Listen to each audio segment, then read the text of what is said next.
And she asked me, have you ever loved inexorably? Ever been so lost in someone that the entire relationship feels like a labyrinth?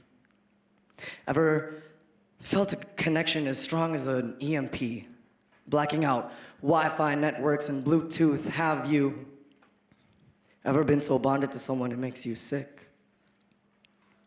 Had someone so embedded in your life like a cancer splitting itself into 2 by 2 by 4 by 4 and coursing through the veins of your being as the feeling infects you to the core?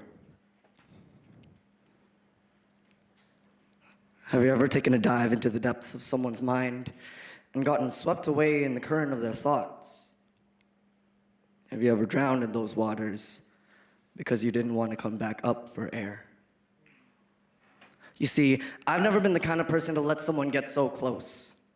I've always thought of attachment as a place where nothing makes sense, where the moon howls as it watches the wolves below and the sun wears glasses in fear of being blinded by the darkness, where the birds hit the snooze button on their alarm clocks and the bees are allergic to a human sting, where the stars make wishes on people as they see them falling in love with each other. And from the very moment that I met her, I could tell that something was different.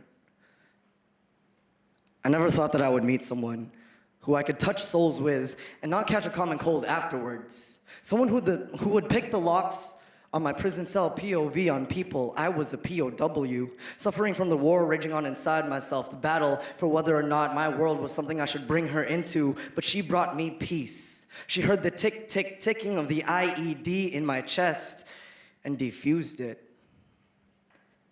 The barrel of her lips loaded with a kiss, and the sweet nothings she would whisper. Her tongue on the trigger.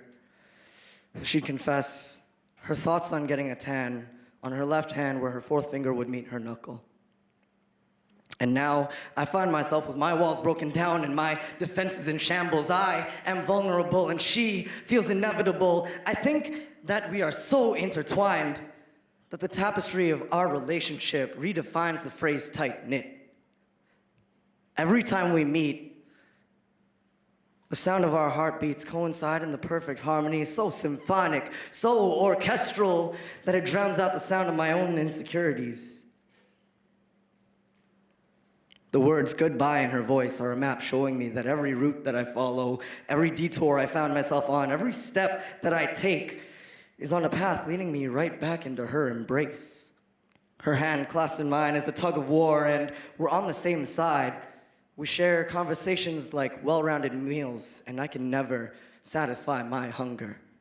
Every kiss is the exchange of unspoken words because the language has not even been invented yet. When I am with her, I feel like I can fly, even though I know I will fall prey to her gravity eventually.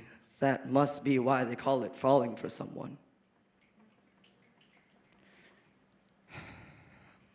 And now I'm beginning to realize that love is not something that you can logic your way out of. You will not find a vaccine that will protect you against catching feelings. There is no insurance for the time well wasted on someone worth spending it on.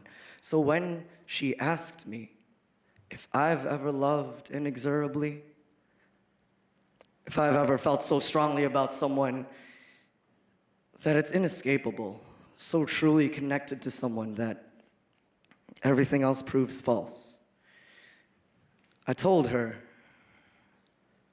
not until I met you.